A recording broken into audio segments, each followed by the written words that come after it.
Thanks for listening to Creative Control. While I have you here, please consider supporting Youth Empowerment and Support Services, otherwise known as YES. Based in Edmonton, Alberta, YES provides immediate and low-barrier overnight and day shelter, temporary supportive housing, and individualized wraparound supports for young people aged 15 to 24. They work collaboratively within a network of care focused on the prevention of youth homelessness by providing youth with the necessary supports to stabilize their housing, improve their well-being, build life skills, connect with community, and avoid re-entry into homelessness. Learn more about how to donate or otherwise support YES by visiting yess.org. This is Dmitry Samarov from Chicago, Illinois. And I love listening to Vish Khanna's Creative Control because whether he's talking to a favorite musician or actor of mine or someone I've never heard of, it's as if he's introducing me to a new friend. And the way things are going, couldn't you use a new friend? Listen now. To make your flexible monthly donation to Creative Control, please visit patreon.com/creativecontrol today.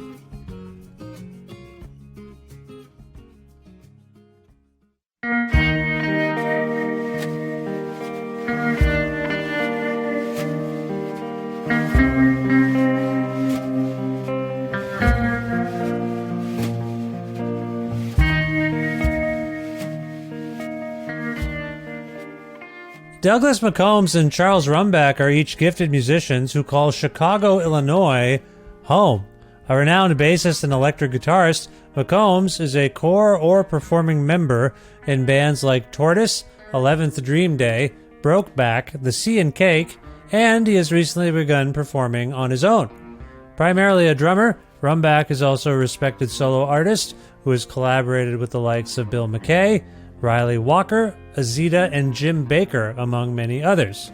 Along with the aforementioned guitarist Bill McKay, McCombs and Rumbach have formed the explosive and exploratory three-piece band Black Duck, whose self-titled debut album was released by Thrill Jockey Records on June 23rd, 2023.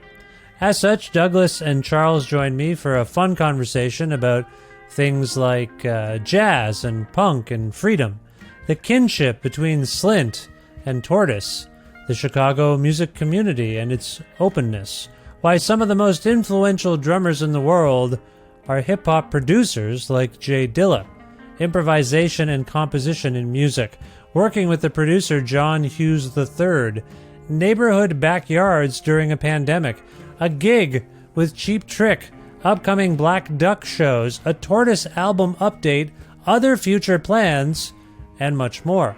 A part of the Entertainment One network with the support of listeners like you who follow and subscribe to this donor-driven podcast and spread the word about it and make flexible monthly donations at patreon.com/creativecontrol.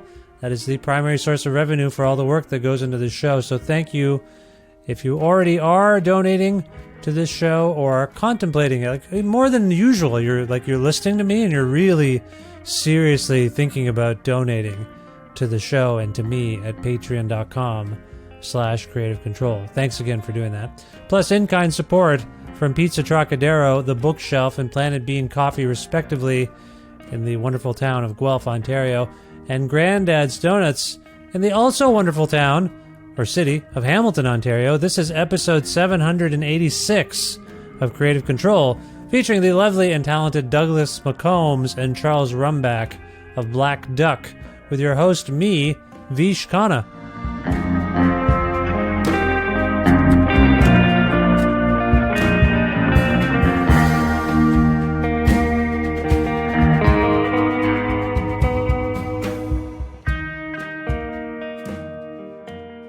Hey Douglas, how's it going? Hi Vish, how are you? Oh, I'm very well. It's nice to speak with you again. It feels like it hasn't been that long. How do you feel about what I just said? I feel like it was not that long ago, but it was probably in, it might have been in like September or October or something, right? Yes, and you alluded to this project that we're going to talk about, and I didn't know that much about it at the time, and I'm excited that it's here. It's great, and I can't wait to start talking about it. But first of all, as you may know I like to ask where people are in the world. Where in the world are you today, Doug? I'm in Chicago, in my house, sitting in the exact spot that I was last time we spoke. And I have been here. I have been sitting here for 6 long months. Just waiting for me to call back? Yes. You're just like, maybe that was fun. Maybe he'll call back. I'll just sit here.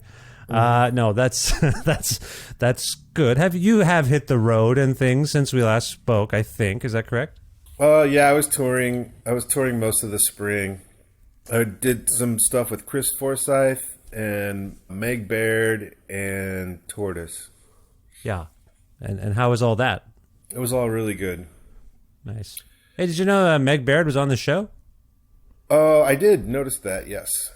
Yeah, subsequent to you mentioning Meg, who I'd known of, I thought, you know what? If it's good enough for Douglas McCombs, it should be good enough for me and my show. Let's see if we can work that out. And Meg and I think, had a nice chat. So thanks for mentioning that, I suppose. And thanks for collaborating with Meg. She seems lovely. She's the best. Yeah, nice. Well, it's good to have you back on the show again. We're joined by someone who's never been on the show and someone I've not met before. Charlie, are you there? Yes, it's great to meet you.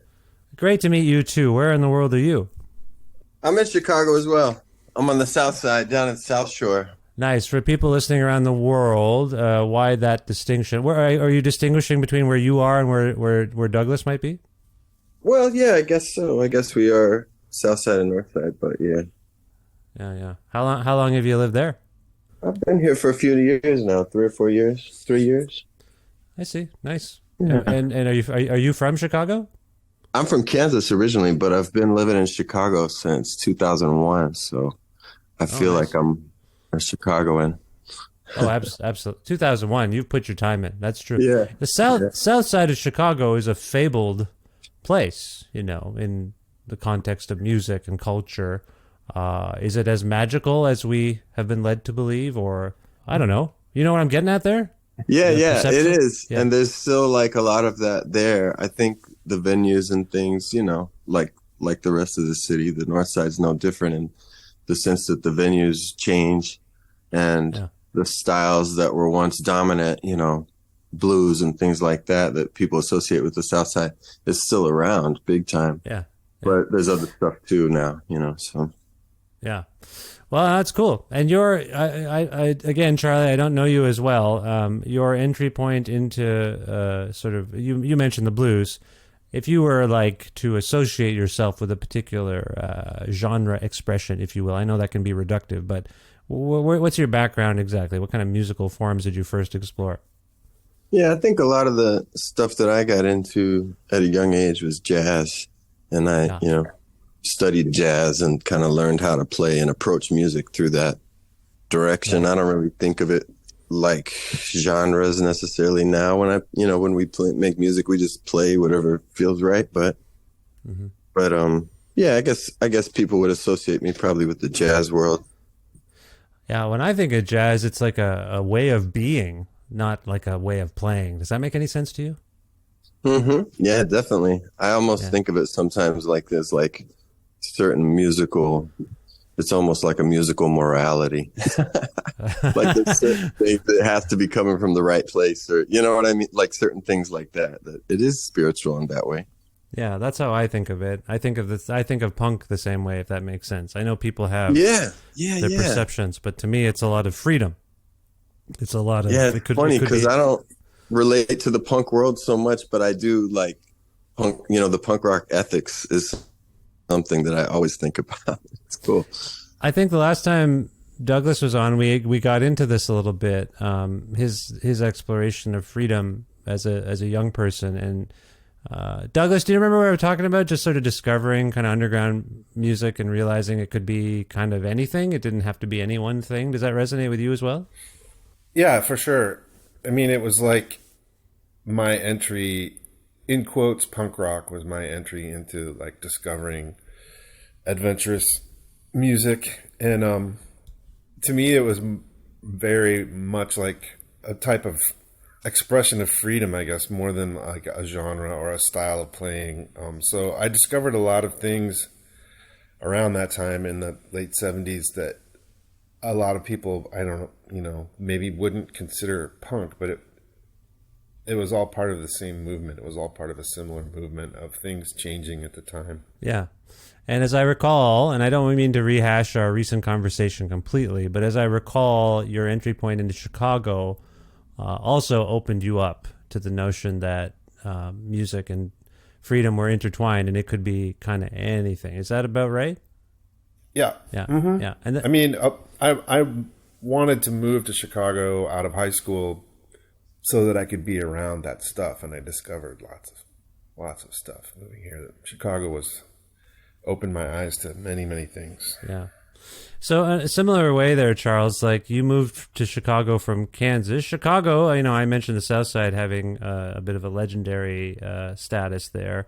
Chicago as a whole has, I would say, the same kind of magical history and quality to it. What exactly drew you to Chicago? Was it the music? Was it something else?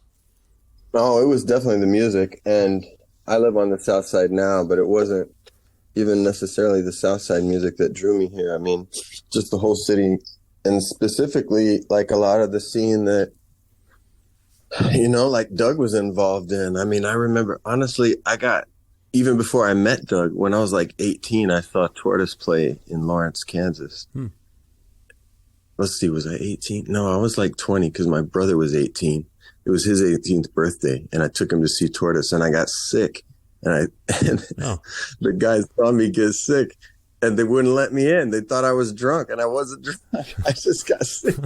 Oh no! I'm sorry. Well, first of all, history with Tortoise. that's a weird history. First of all, happy birthday to your brother. I know it's belated, but I just want to send that vibe out now.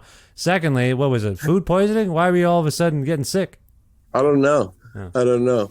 But my point, I guess, is even way back then, I was like fascinated by the Chicago scene and the Chicago, like Tortoise and bands like that, but also like the jazz stuff that was happening here. There was a lot of music that made me want to come up this way. Well, for me, bands like Tortoise really exemplify that I don't want to say multidisciplinary, like we're having a colloquium discussion right now, but Tortoise for me really exemplified this notion of like, wait a minute, this is jazz and this is punk or post-punk and all those things. Was Tortoise kind of a bit of a lodestar for you, Charles, in terms of like, wait a minute, I can do anything and it can be good? I guess so. I mean, coming from the place that I was coming from, like, I guess I already kind of shared that spirit in that way. Yeah. But like, definitely it was like, I hadn't seen that way of combining things. And it definitely like, kind of like, okay. Yeah, I guess it did. I guess it was kind of anything is possible kind of experience. My interaction with that band, if I may, let's just pretend Douglas McCombs isn't on the call. We'll fawn about Tortoise just a little bit. But my experience with that band. Can you hear me? Oh no! Hello? This is going to be more awkward now. I'm sorry. Doug, we love your band. Is what I was going to get at there. I'm sorry. I hope that's okay. My other. That's fine. I love it too. My point was my first exposure to the music of Tortoise was on record before I saw them live. That's not that unusual, but it was at a time when I was playing kind of post-hardcore music, and it just, as a drummer, it altered me. It made me bring things to the practice space where my bandmates are like, what's going on over there? Exactly. What's happening? But also, this is awesome. Let's try to work on stuff like this a little bit. I'm in my early 20s, so you're in the mode of emulation, hopefully not just, completely copying other people's ideas, but come on, sometimes you do a little bit. And so I just want to say, for the record, that was my experience with that band. Hearing it, being like, oh shit, you can do a whole bunch of different things that I hadn't really thought of doing before. That's all I was kind of getting at, Charles. Does that make sense? I don't mean to make things awkward with you being like, yeah, Tortoise were fine. Yeah. They were a good band. I don't know. What do you want me to say, buddy? No. But it was like, coming from Kansas, it was funny because I was already like playing with, it's like you kind of play with whoever's around. And so it ends up being a weird hybrid anyway, like, because there's not a scene of just like great jazz people and great whatever people. It's like you kind of just do this weird hybrid. Yeah. But yeah, seeing it like put together like that was something special. Yeah, for sure. I appreciate you backing me up on that, because otherwise it might have been very awkward. Me just fawning by myself. So thank you for helping. But then also, like, I don't know, when I came to Chicago, you know, Doug's experience with it is different, but like I came and it was a lot of overlap. I mean, it's a lot of the same people. Fred Lumbergholm, I really loved and still love playing with, and Fred Anderson at the Velvet. Like, it was an amazing time there. Well, and yeah, I mean, our ensemble, Chicago, like, there's just a legacy of stuff that I know. Like, now I know where Tortoise and other musicians in that city might have drawn their own influences from. Does that make sense, Doug? Like, all the stuff that was going on in terms of the history of... Absolutely. I mean, I think the 80s was like a springboard where a lot of stuff was bubbling under, and then, like, it seemed to me that a lot of people were diversifying their interests and finding new things, and then suddenly, at least from my experience, everything kind of exploded in the 90s, and people were doing people were open to doing a lot of different things, and were doing a lot of different things. And mostly just to satisfy their own curiosity. There was no, like, career agenda involved with most of this stuff. There was a whole other set of music that was doing that. Yeah, fair enough. Just to follow up on, I think maybe mostly what I was saying, but also what Charles and I were talking about. And Doug, I don't know if this puts you in a strange position. It's going to be a bit of a memory jog. But if you think back on that time you're talking about, the 90s, and as Tortoise would play around and put out records, were you starting to see that the band did have what was inspiring other people to maybe try similar things? Like, as you went from town to town, maybe an opening band, you'd be like, oh, okay, we actually, people seem to be, it seems to be resonating with players enough that they're going for it in sort of the same spirit, at least, if not, sound. Did you notice that? I mean, to me, it seemed more like there were like-minded people around doing some stuff, similar stuff. Or, I mean, we would not encounter that many bands that sounded like Tortoise, but we would definitely encounter bands that you could tell were trying to do something slightly different, or, like, combining a lot of different ideas and having, like, good results. I think, occasionally a more common thing would be to see, like, a band that seemed like they might have been trying to sound a little bit too much like Slint or something like that. That was more common. Do you again? I want to talk about Black Duck shortly, but since we're on the Tortoise tip, do you have some kinship with the sound? I mean, obviously there's some crossover with membership, but between Slint and Tortoise, like, do you see a connection there in terms of what you guys were both doing at the time? Yeah, for sure. Yeah. I do. Okay. Yeah.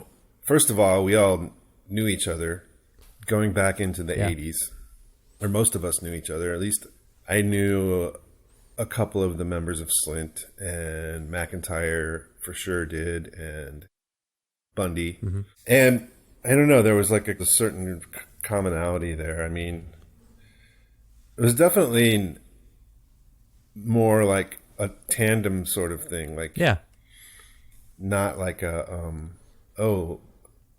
one of us inspiring the other, or the other, although Slint was definitely a sort of a touchstone of that time. Like, that was a band that I was interested in because they were doing something that was so unusual, at least for the time. Absolutely. Yeah. Another huge influence on me in terms of drumming was, and I've talked about this before, and, the first time I actually heard Slint was on the Kids soundtrack. I don't know if you remember that. Uh-huh. They had so this is Charles, are you familiar with that soundtrack? Do you know the Kids movie?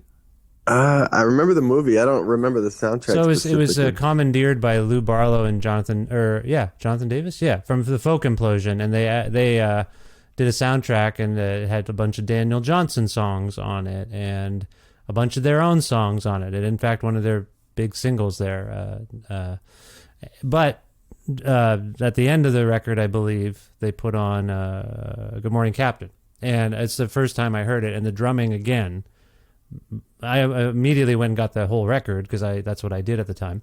But yeah, I'm just saying, guys, that was an important time for me. This is all about me. Mm-hmm. I'm sorry, I don't mean to do this, but I'm just saying it was very important. So I appreciate the insights there from both of you. Charles, I want to go back to you here because from the way you told the story, you encounter Tortoise in Lawrence, Kansas. Then you vomit on them. When do you start to become friendly with Doug?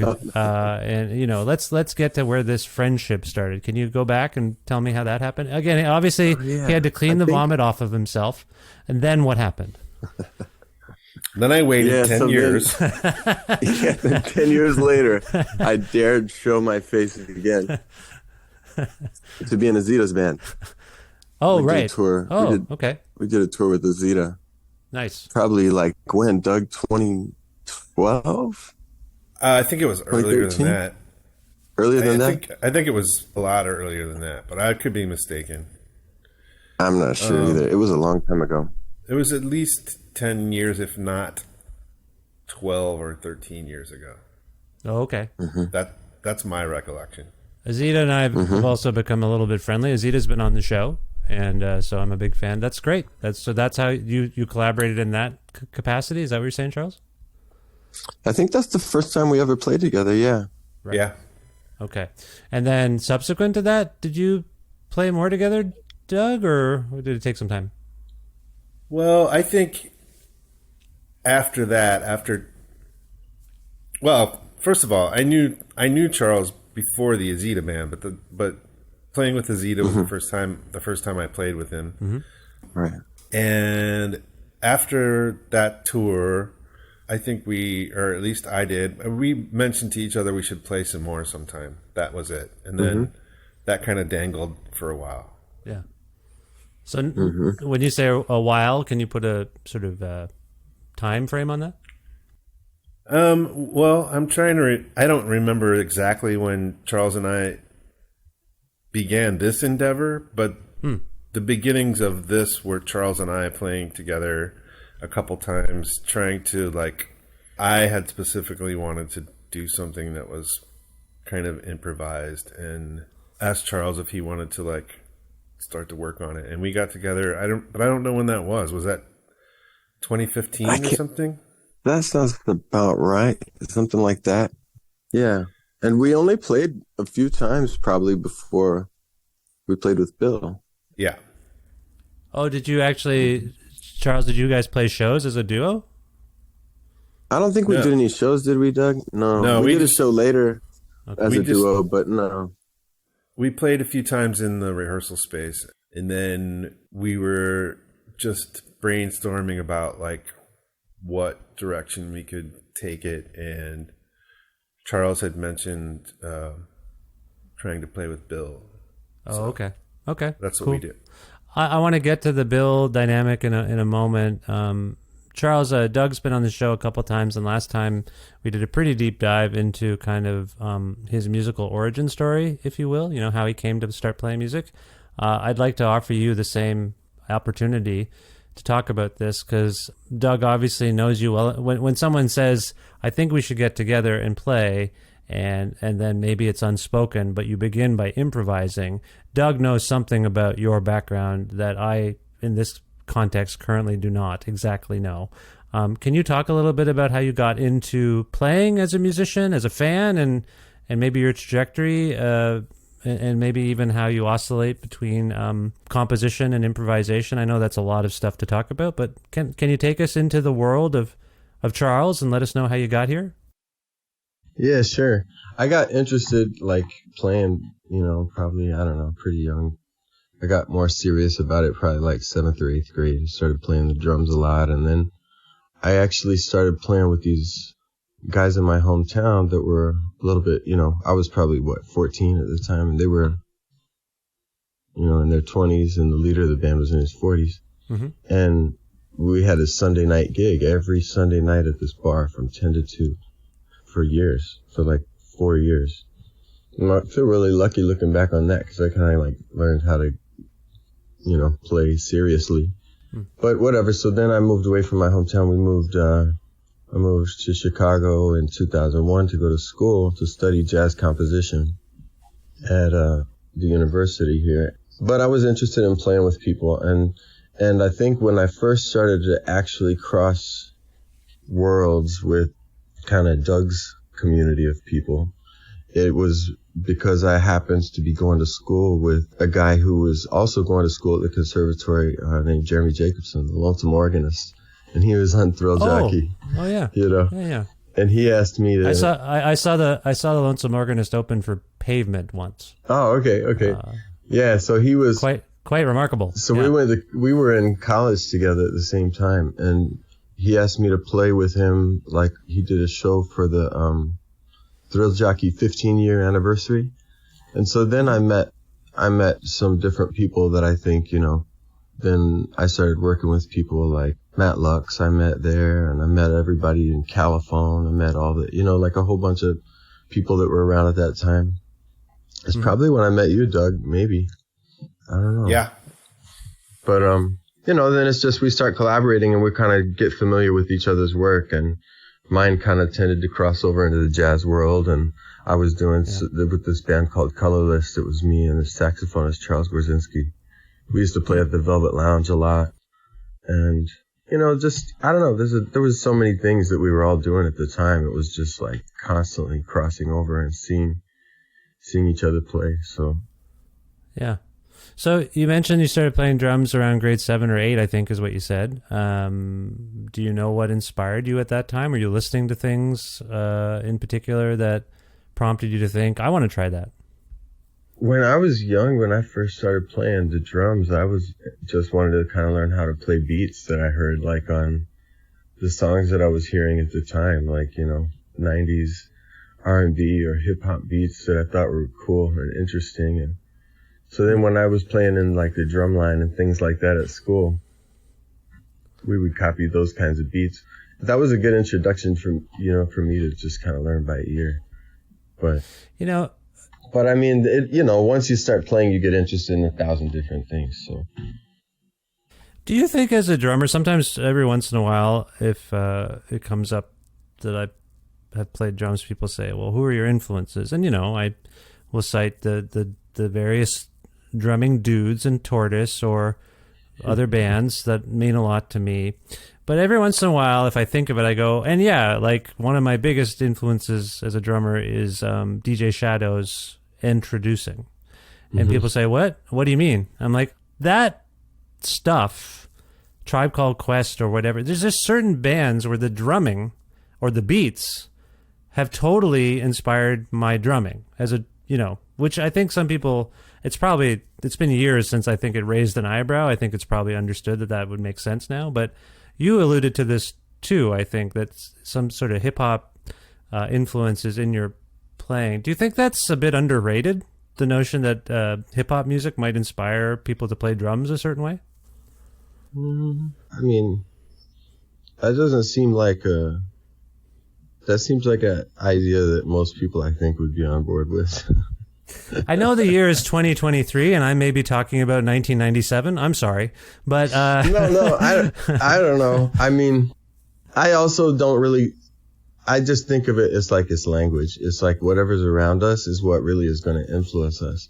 And we can pretend like we're going to wear a jazz hat and that's all that ever influenced us, but that's not reality. Like it's language. So if you're listening to those types of beats all the time, even if you don't want to, it's part of what you know in this world. And I think all of it comes out in your music, if you're being honest. Well, I just mean like one of my favorite drummers in a way is like RZA. Like, I don't know how else to put it. Like those are beats that have influenced the way what I bring to the table sometimes. That's all I'm getting at. You know what I mean? And I think like the role of hip hop producers in beat making and drumming, I don't know. I'm babbling and I'm riffing here. I didn't plan to talk about this. Hey, Doug, do you know what I'm kind of talking about too? Like, does that make sense to you? Yeah, I know what you're talking about. Okay. And it makes total sense. Yeah. Well, first of all, the source of some of that drumming, those are like some very groundbreaking sort of heavy influential drummers, but the way that the producers use the samples sets a different tone, and that is a different inspiration on its own. Like, yeah. You know, I think in Tortoise, like, which is like my window into hip hop, is mostly the dudes in Tortoise. Yeah. What's his face is like the greatest beat maker of all time. Dilla? Yeah, Dilla. Jay Dilla. Jay Dilla. Absolutely. Jay Dilla is like flipped everything. If you ask Parker, for sure. I would agree. Jay Dilla is like the greatest of all time. In a weird way, Jay Dilla is one of the greatest drummers of all time. Like, that's just the way. I guess that's what I was trying. That's what I was trying to say. Yeah. I think So that Madlib is resonates one of with the you, greatest drummers. Madlib's one of my favorite drummers for sure. Yeah. But I guess what sure. I'm saying is, yes, there's no orthodoxy with this kind of stuff anymore. People listen more open-ended. But I just haven't heard too many people talk about such producers and beat makers in the same breath that they might a great drummer. And I'm saying, for me, it's been this way for 20 odd years, where I'm like, that's what I'm bringing to the table. Like, and I don't have anything more profound to say about it. I feel like you kind of were saying something similar. Is that fair, Charles? I don't want to put words in your mouth. Yeah, I agree with you. I think it's also, at this point, it's like it all goes back and forth. You hear producers that really influence the way drummers play, and even the way they think of form and things like that, and vice versa. Yeah. And it already was vice versa, but now it's going back that way and coming back this way. Yeah, I think it's cool when it's, in fact, some of my favorite stuff kind of blurs the line. You can't tell sometimes, you know? Well, and I think that's quite true of Black Duck. I was listening to it with my family, this wonderful record of yours, and one of the dronier pieces came on, and my son is like, what's going on? Are we in a cave? Are we in a forest? I'm afraid. I'm like, just eat your dinner. Everything's fine. Calm down. But no, it's having this kind of profound effect on people in my house. I want to go back to what you were saying a little bit too, Charles, about your schooling. I understand you were referring to university, I think, or a conservatory. Roosevelt University, is that what you were referring to there? Mm-hmm. Yep, that's right. And is that where you met Bill McKay? Yeah, that's where I met Bill too. Yeah. Profound. Let's just be real, guys. School is cool, right? That's one of the messages we want to send to the young people. School is cool. Does anyone want to back me up on this? I feel like school is cool. That's where I met a lot of my good friends. School's mostly cool. It can be. Yeah. That's where I first heard Tortoise, because of school, I feel like. Someone had it. I was like, what is that? Nice. Yeah. So anyway, sorry. How did you come to meet Bill there, Charles? Exactly. What was the context at school? Bill was working at the university, and we had it's still one of my good friends, a really close friend of mine, who was good friends with Bill. So we had a mutual friend, and he introduced us, and we started playing together. Bill's one of the first people I played with in Chicago. We have a record we made of Bill's back in 2003. Oh, there you go. Crazy, okay, 20 years ago. So you are so that's like, what are you, in your early 20s when you meet Bill, basically? Something like that? Mm-hmm. Yeah. Okay. So that's an impressionable age, and you're still friends to this day. That's nice and sweet to hear. Doug, how did you come to? I know that sounded sarcastic. It's just my tone. I'm sorry. I was being sincere. It is nice. No, it is. It is. It's rare to have people in your life like that. Yeah, I'm thankful. Well, and you may not know this, Charles, but Bill has also been on this show several times, and we've become friendly as well. And I'm sad what is he on the road as we're speaking or something? Is that right? He's pretty busy. I'm not sure what he's got happening. I think he's got a real heavy work schedule this week. Yeah, that's what I thought. I'm sad he's not here, because it's a tradition to have Bill on the show every time he puts out a thing now, it seems, and I miss him, but it's fine. Doug, how did you come to meet Bill exactly? Well, Bill was around for a long time before I ever heard him play, and we sort of became friendly acquaintances, mostly by running into each other at shows or like at this bar that some of us hang out at sometimes. We had a lot of mutual friends, and it seemed like he was playing guitar with a lot of people that I knew, but somehow it was eluding me, like seeing him play anything, or and I was not really aware of what he was doing. Like a lot of people, well, at least in my experience, a lot of people that I know that are musicians, I like see their band play, and then eventually they become someone that's like around and that I know. And Yeah. for Bill, I just didn't see him play for a long time, and he was kind of flitting around playing with lots of different people, and I had no impression at all of what his guitar playing was like or anything, but we would just talk occasionally at this bar, Yeah. and that was it. Doug, I feel like maybe we talked about this before. Chicago is both a giant American city, but it's also, in the arts world, kind of a small town. Is that a fair way of looking at it? I feel like it's kind of like that, yeah. There's definitely a neighborhood, small town feeling to like the music scene for sure. Yeah. A lot of like-minded people sort of that are aware of each other. Yeah. Let's put it that way. Yeah. So it's the kind of thing you're describing is you might see a guy like Bill around a bunch, but it might take a little bit to finally strike up a conversation kind of thing. Mm-hmm. Yeah. Yeah. Okay. I dig on that. So now you two are playing. You and Charles, Doug and Charles, sorry. How does Charles? How does Bill join the fold in terms of what you two are up to? Well, Doug and I hadn't really played any like written, quote unquote, written material. You know, when we were playing together, we were kind of improvising and just kind of exploring different ideas. Maybe if we but that's about as specific as it got. Is maybe like just exploring a vibe or something, but it was really open-ended. And so when we decided to bring Bill in, we talked about it, and of course he just fit right in. You know, it was only then I think that really like we decided to kind of, well, even then we were still playing mostly improvised ideas, I guess. It wasn't until later when we were going to record that we really kind of put some solid songs together. But we even did quite a few shows improvised.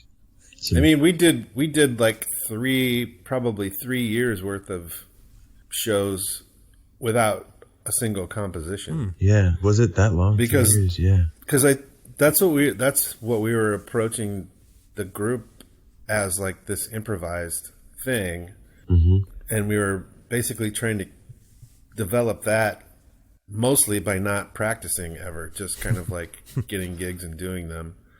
And it was only when we finally decided, hey, let's record this group.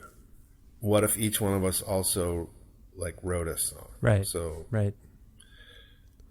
So it's a mix. that was Yeah. that was the end result. Like, let's improvise, but let's have like some compositions just to keep things, I guess, for diversity on the record, just to have some different Yeah. things. Doug, what was the impulse to begin initially do this project as an improvisational outlet as opposed to a compositional one? Can you speak to that? I mean, specifically for me, it's because I'm not a very good improviser, and I wanted to get better at it. And I have a very slow working brain. Seems like improvisers have very sharp and fast synapses. And I was trying to find a way to squeak my slow brain into that context. I see. And maybe grease the wheels a little bit. I see. Charles, Doug says he didn't feel like he was a strong improviser at the beginning. Do you feel like he's gotten any better? Can we just do a quick evaluation of Doug's status as an improviser? Well, I always, of course, felt like Doug was great at what he did and what he brought to the table, or else I wouldn't have been doing it too. You know, I mean, he's great at what he does. He always was. But I think it's true that what we do has found a more specific direction as a group. It's hard to put into words, but like when you play even in improvised context a lot with people, you develop a certain unique kind of way of doing things. And so I think this band we found some cool different avenues that we can kind of consistently head down. Yeah. Yeah. So, Charles, you're each, I guess, sort of tasked with bringing at least one composition to the party. Do you compose on the drums? Did you bring in? Do you play other instruments? That's kind of where I guess I'm coming from. Can you speak to that? Yeah, like for a lot of things that I do, like it ends up being kind of a more jazz approach where I'll write chord changes and lead sheet, just kind of standard jazz style. But for this, I don't know. That's not how any of us brought it. I wanted to kind of do something different. So I wrote it on guitar, actually, a little guitar part that I played. And I think on the demo that we kind of tracked over, I played guitar, but I think most of it got replaced. But yeah, I actually wrote this idea on guitar, but it really was kind of just an idea that I had that was like some chords and a groove. And Doug came up with most of the melody on it, really. And what piece is that? That's The Trees Are Dancing. Oh, okay. Cool. So sorry, when did you start playing guitar? I mean, I don't really play guitar seriously, but like, I mean, I've kind of messed around on it forever. I don't like perform on guitar, but you know, sometimes I'll put an idea, play something on a guitar that you wouldn't think of otherwise, you know. That's what the drummers do. When the drummers pick up the guitars, they make it all up. It's weird.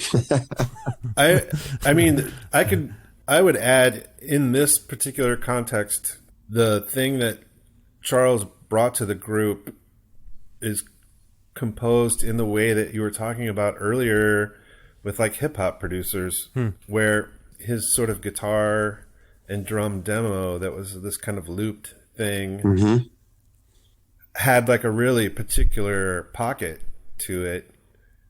And we actually kept that and used it on the track because it had this feel that the three of us playing without the loop didn't really have the same feel.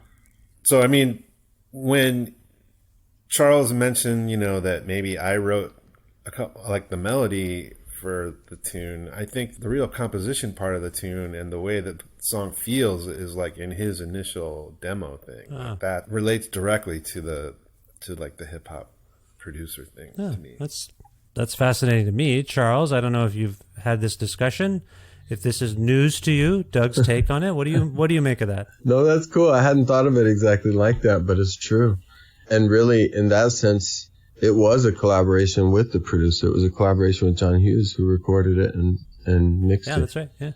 And he kind of took this demo that I had and we chopped. I don't remember if it was with Doug and Bill or if it was just me and John, but we kind of cut and pasted a form, you know, together out of it. And some of it, you know, it didn't sound smooth, but we didn't need it to. It was just kind of a sketch pad to build on. But it did end up having a vibe doing it that way as opposed to just playing through it perfectly or whatever, you know. Yeah. I just want to say that this interaction reminds me of why I so love interviewing bands. I like the notion that I can ask a question and a band member will say something that the other band member had never heard before. And because I know from my own experience, you don't often talk yourselves, you just do stuff. You don't really talk about it too much. So I just want to say thank you. This is just another reminder of every once in a while, I'm like, why the hell do I do this stuff? And this is why. I like these little moments. That's all. Sorry, guys. I just want to say thank you. Thank you for sharing. Vish, you're so welcome. I mean that so sincerely. Really? From the bottom of my heart. You're so welcome. Oh, well, thank you for saying that. I appreciate that too. That's nice. It's nice of you to say. So we've alluded to the instrumentation in this band.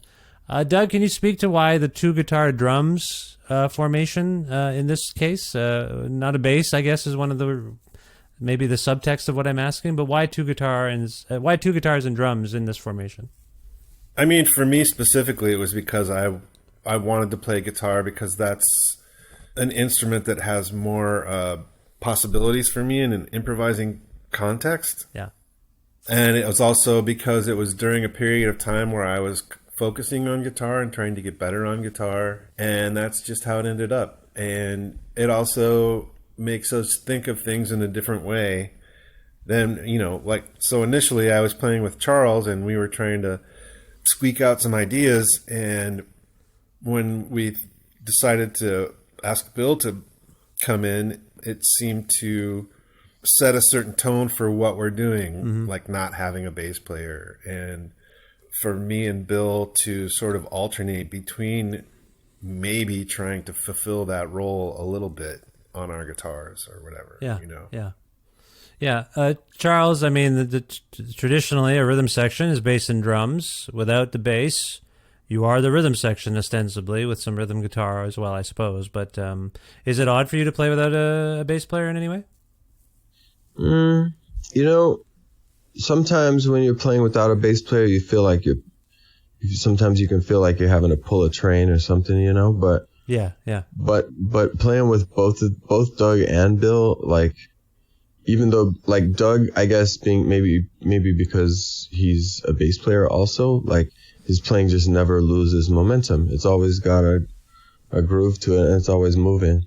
And Bill, same thing. Bill really stays light and moves. And so I never really missed the bass. The only place that I would sometimes then notice that it wasn't there would be like when we're recording. I'd be like, oh wow, the bass drum's the only thing down there in that frequency range. So, you know, maybe I'll play a floor tom here or something. But like really that's it. And and it's like always, I think we all maybe approach it the way kind of just whatever the music needs.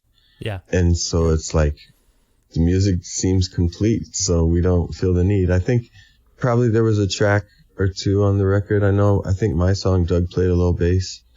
And oh, okay. Maybe there might have been another, but yeah, but like live, it feels complete. Yeah. No, I mean, it sounds amazing. Like I say, it is a moody piece that kind of takes me away as I delve into it. So it's not lacking or anything. I'm just curious. Yeah. No, it is non-traditional. It is non-traditional in that way, I guess. Yeah. Yeah. Mm-hmm. You invoked, I think you invoked John Hughes III earlier, just moments ago. Mm-hmm. Doug, I'm going to go to you on this first, Doug. What is the role of a producer on a record like this one for a band like this one, where there's a bit of improvisation and composition? I think those of us who follow music know that producers can play huge integral roles, or they can hang back and just sort of capture the magic, so to speak. But what kind of role did John Hughes III play in this particular project? I mean, I think he has really great ears. You know, he's a musician himself, and as well as a recording engineer. And I just think he has a good ears for listening what's going on.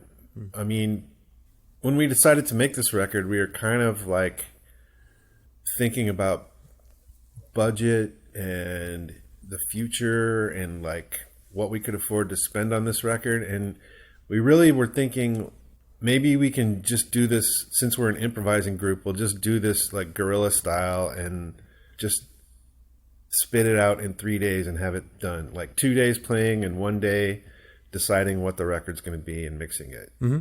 And just do it like super garage guerrilla style. And what ended up happening was that John didn't want to do that. And he sort of considerately listened to the record for a period of time at his own expense, and kind of like was crucial in defining like what some of the best moments on the record were. Yeah. And then sort of teasing them out of whatever and giving them a sonic touch that was kind of his own thing too, which we appreciated immensely because it was so much better than our idea of just like banging it out. It made it way better. So a really significant role in this case. Yeah. Okay. For sure. Nice. Charles, did you want to speak to the same kind of question in terms of working with John?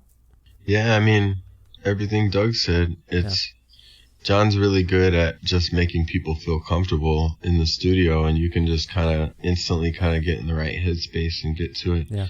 And I've worked with him a bunch over the years, so I extra felt comfortable, you know, and I knew that he would do a beautiful job with it. Yeah.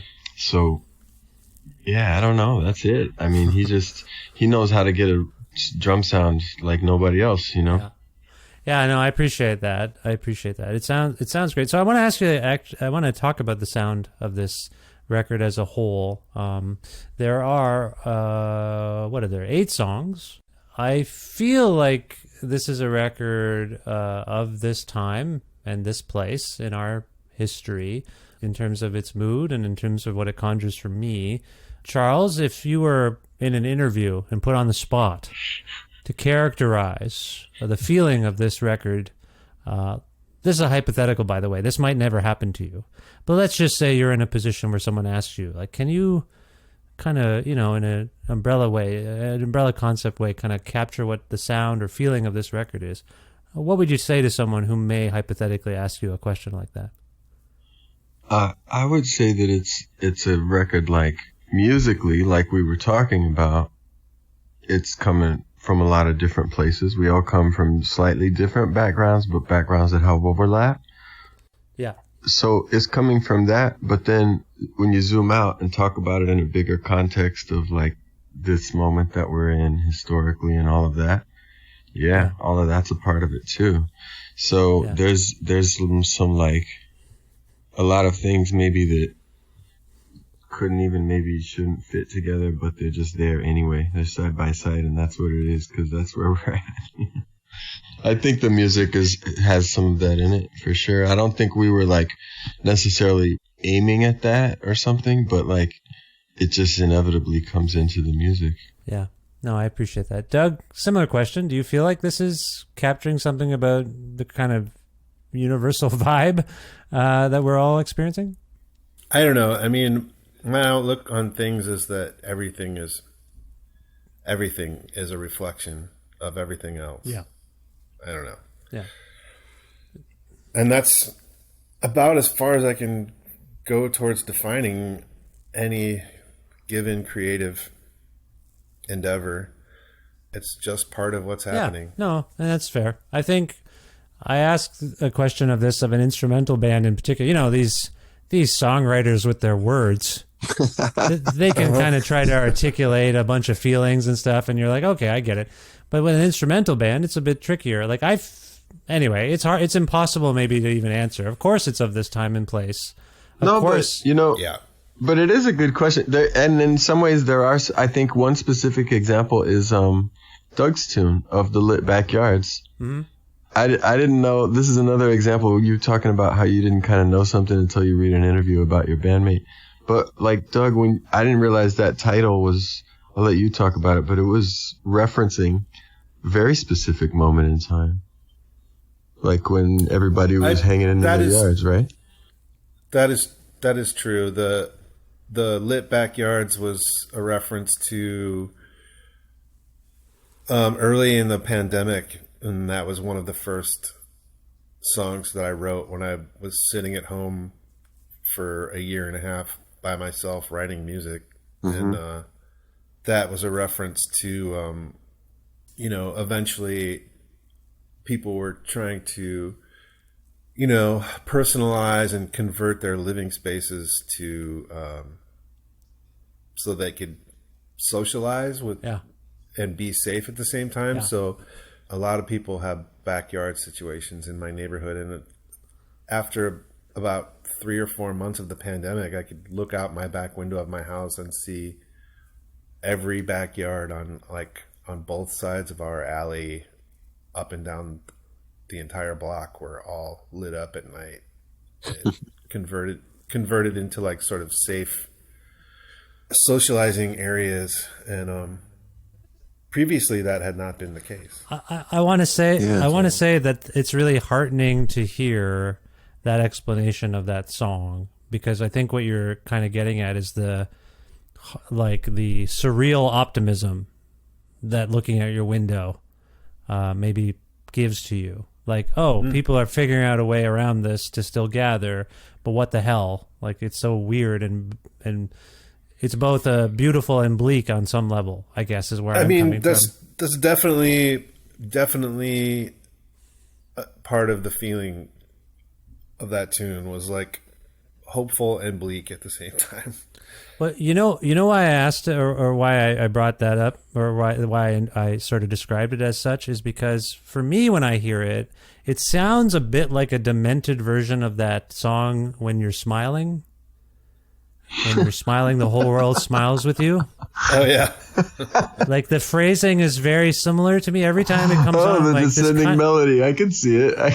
It totally sounds like when you're smiling, and then, but it sounds fucked up. But then it takes a curve.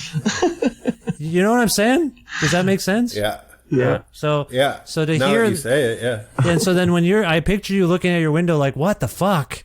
Like, we're good, but we're not. Like, that's kind of like where anyway, I'm taking it in a dark place. That's my nature. I'm sorry. But that's what I heard. It just, anyway, I appreciate that explanation and that this is of a time and place. I guess the other question then for both of you is, what is making this record, now that it's done and people are going to start to process it and you're thinking about it, what does it say to you about Black Duck? What it can be, what it is currently, these sorts of things. Charles, does this teach you anything about the band? Like this process of making this record, having it done, where you're going to go next?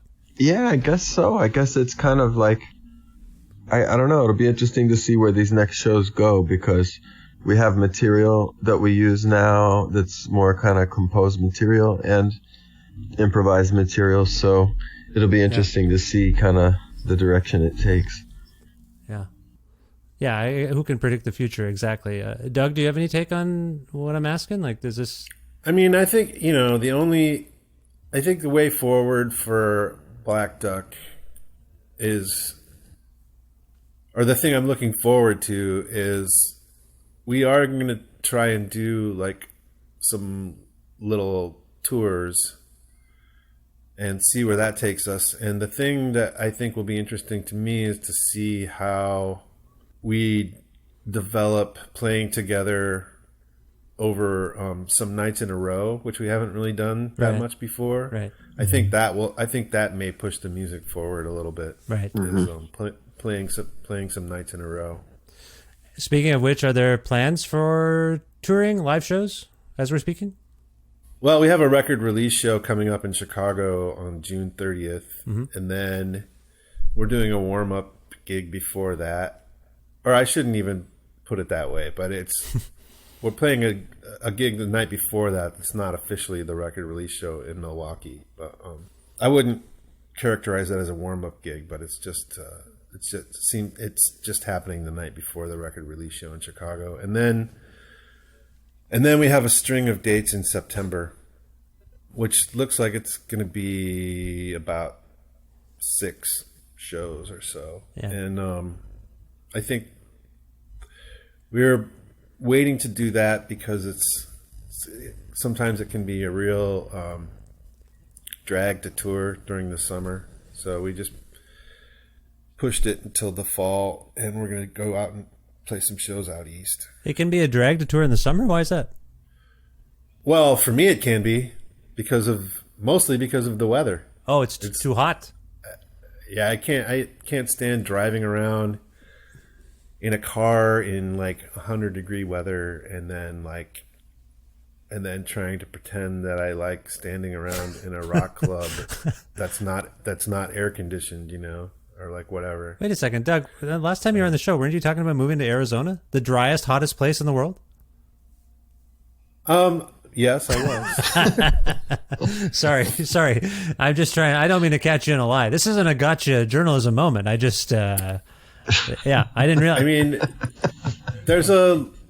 I have a distinction which mostly has to do with humidity. Ah, right. So the dry heat doesn't bother you as much. Not until I try to live in it. Which exactly. That was a hypothetical at the time. That's not happening, right? You're not doing that. I don't think we're going to move to Arizona, but it's still something in the back of our minds. Yeah. All right. I'm sorry. That conversation is still relatively fresh in my mind, so I apologize for bringing it up. No, it's fine. It's okay. Okay. Well, this is great news. I'm happy this band exists and all those sorts of things. I want to start to wrap up by asking you both a couple of housekeeping things, including future plans beyond Black Duck, because we've talked a little bit about what might be next. Also directing people to where they can learn more about Black Duck. I'm going to go to Charles first. Charles, do you have anything else you want to talk about or notify people about in terms of your work, or where they can keep tabs on your comings and goings? No, I think all the Black Duck info's out there. The Thrill Jockey website, you can pre-order the album, all that. Mm-hmm. Yeah. Okay. That's good. What about you personally? You got anything else coming up? My other projects?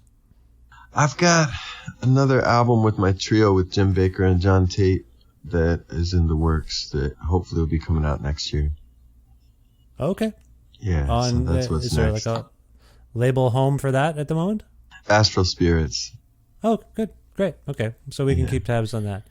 Yeah. I mean, I would just like to interject here and like put my 2 cents forward, and everyone check out Charles's record Seven Bridges, which came out last year. Okay. Charles, is that Charles on his own, or what is that? Yeah, actually, tell him, Charles? it's kind of a good, it kind of is a good listen with the Black Duck album because it's John Hughes recorded and mixed and produced that album as well. Ah. But this is kind of my album as a leader, kind of recording at a not just jazz kind of way, like there's a couple singers on it. Huh. There's a lot of people on it. I think there's like 10 musicians. And, so it's a different type of album for me.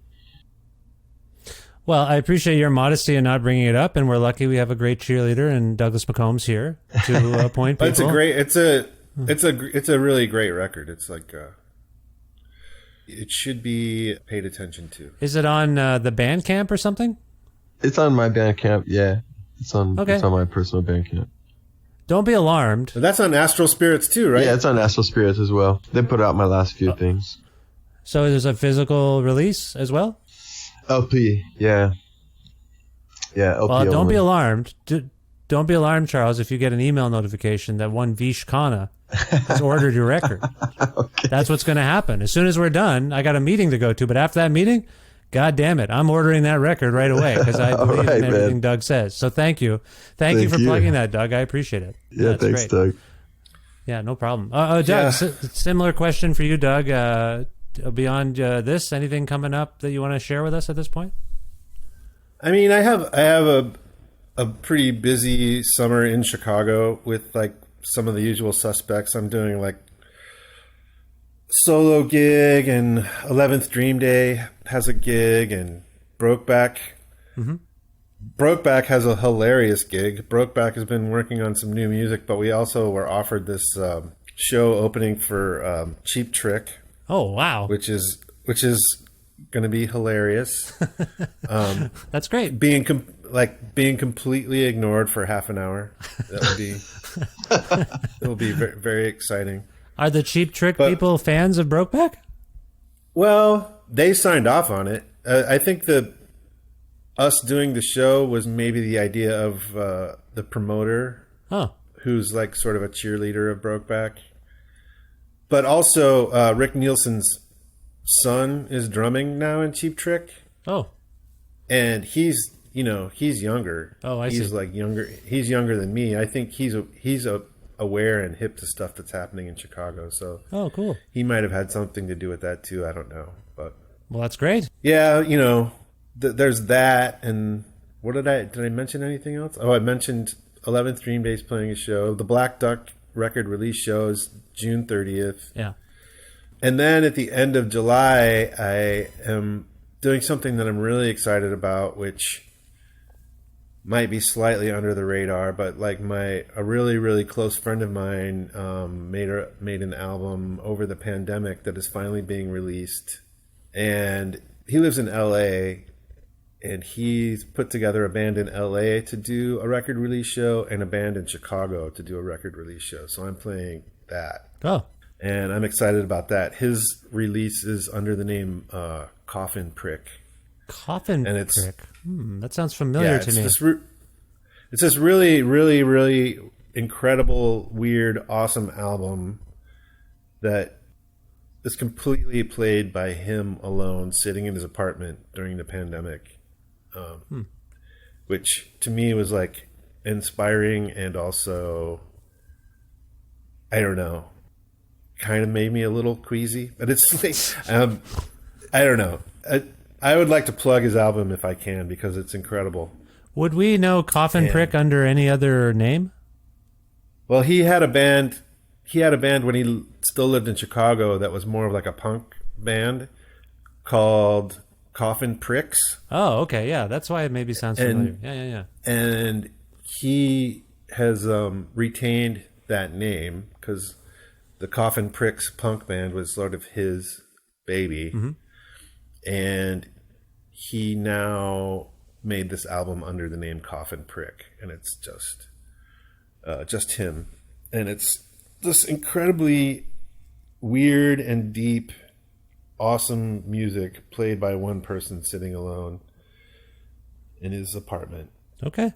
All right. Well, I don't know why I keep mentioning that aspect of it, but that's part of it to me, is that, like, it's really great. It's always magical when people are that self-propelled, I guess. The fact that he did everything himself. Yeah. That's cool. No, that sounds great.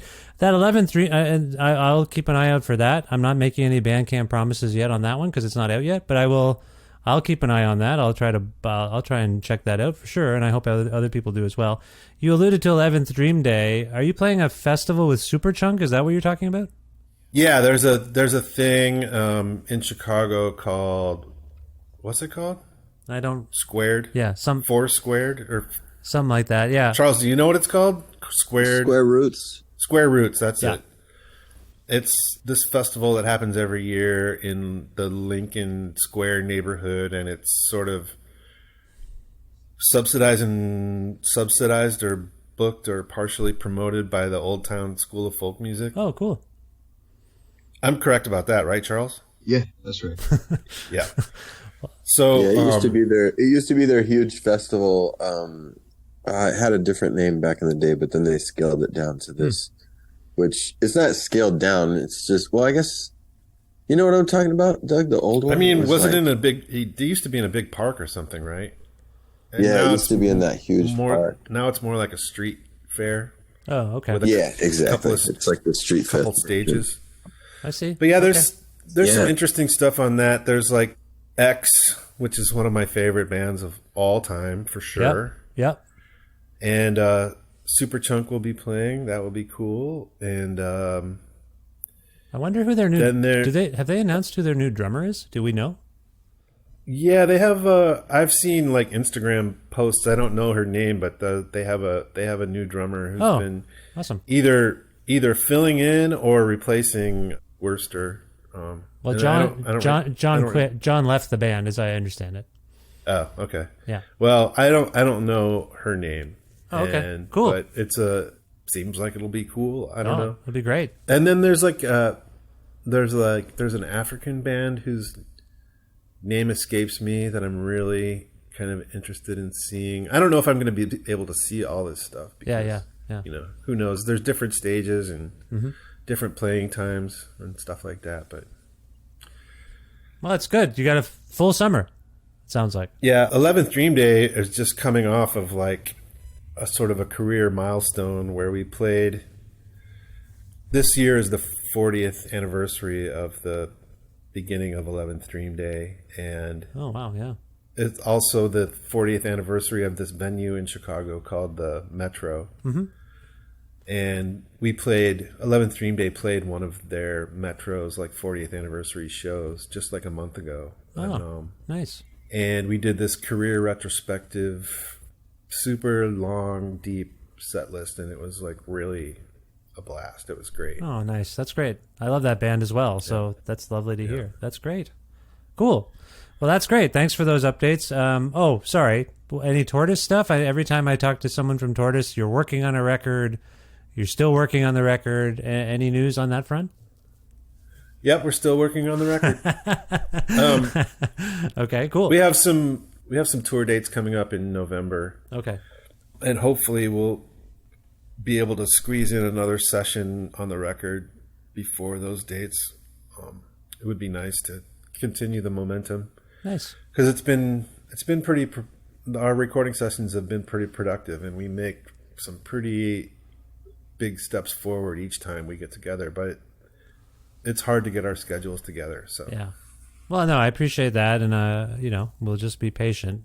Lord knows you'll probably be on the show in another 6 months to tell me more about it. So that'll be great. I appreciate these updates when I can get them. So, Well, I want to thank you both for this, sharing all of this information and spending some time with me. I want to go out on a song from this Black Duck record, and I'm going to ask if we can figure out a way by consensus to go out on such a song.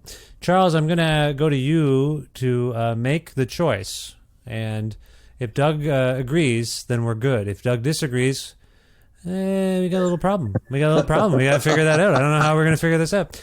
Charles, man. You can also Okay, you can defer to Doug if you like, if it makes you uncomfortable. But no, go ahead. What would you like to go out on? Let's do Bill's tune since Bill's not here. Let's do Delivery.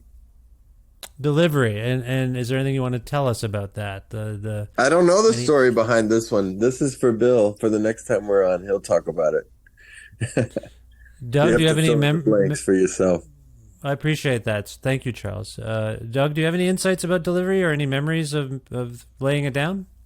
No, I do not. I think of it as a very Bill kind of thing. Like, I mean, it's kind of like this kind of chugly riff that sometimes Bill will pull out of his hat. Yeah. Like, and sort of every once in a while I get these reminders that Bill is like sort of a Keith Richards, Chugel riff kind of lover. And with maybe a little bit of like Jimmy Page thrown in. And I guess that's what it makes me think of, because like a lot of people think of him as like finger style guy or whatever, or like, you know, arpeggiated like finger pick guitar guy, and he's got a lot of facets. He contains multitudes, Bill, and he's a lovely spirit and a lovely guy. So I appreciate both of you choosing a song of his to go out on. So let's do it. This is from the self-titled and wonderful new album by this great new band, Black Duck. This is Delivery. Charles, Douglas, thank you so much for spending this much time with me. I hope you enjoyed at least some aspect of this, and I wish you the best luck in the future, and I hope we talk again soon. Thanks, Vish. Thanks for having us.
Well, I hope you enjoyed that conversation with Douglas and Charles from Black Duck. I hope you enjoyed that, and you got to hear a little song there too, a little sample of the music. I hope you enjoyed that, and we'll check out their full-length album.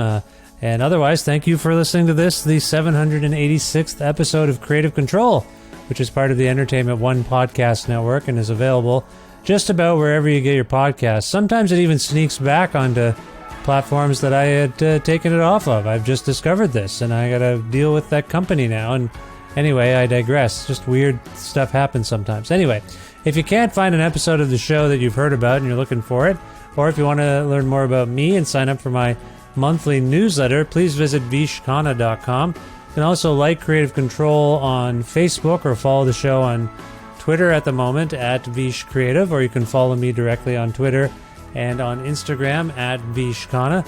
And if you missed it last time, I'm still looking for invites to that Blue Sky thing.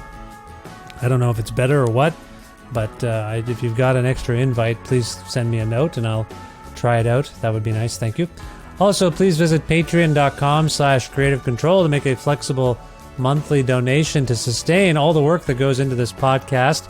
$6 American or more a month grants you access to some exclusive content. You get the episodes a little bit earlier than everybody else. And also, if you're interested in receiving a Creative Control t-shirt in either the maroon or yellow designs, there are still some left. Just message me on Patreon once you've made your donation, and I'll get you one while supplies last. Thank you very much. Speaking of thanks to Pizza Trocadero, The Bookshelf, and Planet Bean Coffee, respectively, in Guelph, Ontario, all fine businesses, and Grandad's Donuts in Hamilton, Ontario, a delicious business. So good, they run out of donuts and people are getting mad at them. I read that on the Facebook. People are getting abusive because they run out of donuts because the donuts are so good. Come on, man. Don't get upset about a donut. Just chill out. Or call ahead. Do what I do. I call ahead and I say what I want. When I lived in Ontario, that's what I did. I'm whispering into a microphone, which amplifies the whispering, so it's just me talking quiet all of a sudden. But I'm not really whispering. Anyway, Granddad's Donuts is great. Don't make trouble for them.